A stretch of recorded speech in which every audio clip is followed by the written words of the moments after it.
Support this podcast via our Patreon and get more writerly goodness. Visit patreon.com/nanocast to join up.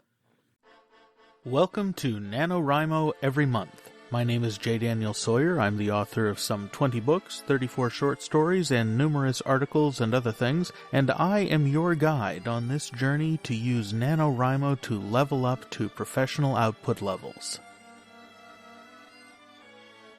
Welcome to Day 13. As you approach the halfway mark, you'll likely have had at least one or two moments in the story where you got to the end of a paragraph and you're like, what happens next? Or the plot seems to be going off the rails and I don't know what to do. Or any one of a number of problems that made you stare blankly at the screen thinking either, I've just run squarely into writer's block, or, oh my god, this is getting far too complicated, I can't keep it all in my head, or, oh my god, my second draft is going to be such a pain.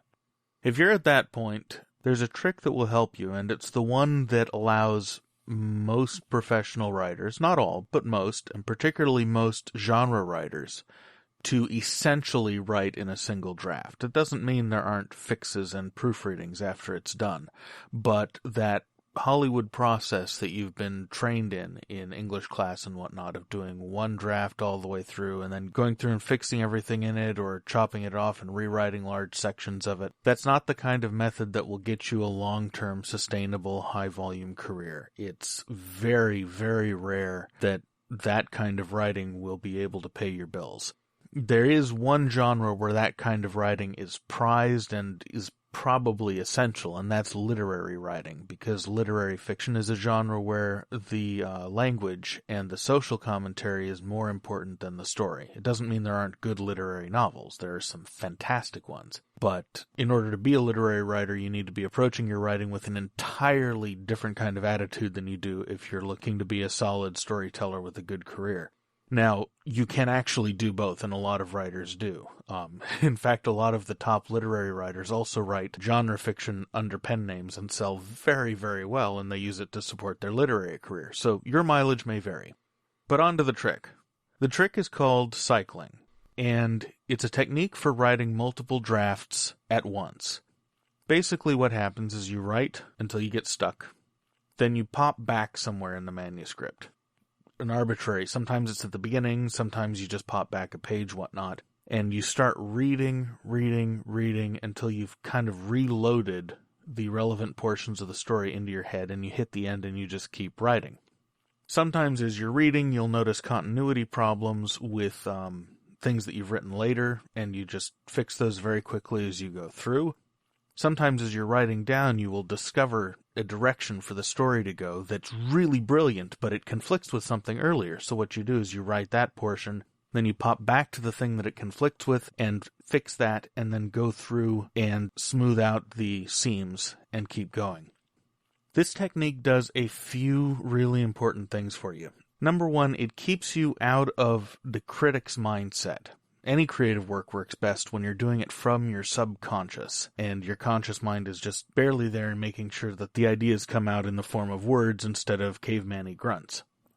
And when you go through and do multiple drafts in succession, it's very hard to keep your subconscious plugged into that process. It's much easier to pop back into English student mode, where you start getting critical about things that don't matter to the story, and you lose contact with that part of yourself that's telling the story. A different part of yourself is going back and doing the revisions, and that can be a problem. That kind of thing is what kills author voice, because you tend to want to make things sound interesting to you as a reader. And for most people, your writing will not sound interesting to you as a reader because you're writing through the voice that's always in your head. And that voice is what makes your writing special to everyone else. But it's not going to make it special to you because it sounds boring. It's always you. You know what that sounds like. When you're working from your subconscious, you're not worrying about that. You're worrying about the experience of telling the story. And Psych is the solution to that. It's also the solution to very complex plots, particularly if you're writing very complex plots by the seat of your pants, because it allows you the freedom to pop back, reload relevant data, and pop forward. And you jump through the manuscript as you go, keeping in touch with all the important parts, so that as you go forward, you're still writing the same story, and it won't go completely off the rails, even if it does take a major left turn you weren't expecting. Cycling keeps you in touch with the whole story, while allowing you the advantages of multiple draft writing, without the big disadvantage with a different part of your brain trying to smooth out the rough edges in your storytelling. Because the rough edges are what make your storytelling unique, and you should respect them, rather than trying to smooth them out. If you smooth them out, it will sound generic to other readers, rather than being suffused with your unique texture, voice, and attitude. And it's your voice that makes your story special. And I'll see you tomorrow. NaNoWriMo Every Month is written and presented by J. Daniel Sawyer and produced by Artistic Whispers Productions. Visit our website at NaNoWriMoEveryMonth.com and leave a tip in the tip jar to support this podcast. NaNoWriMo Every Month is copyright 2015 by J. Daniel Sawyer and Artistic Whispers Productions and released under a Creative Commons Attribution Non-Commercial No Derivatives license.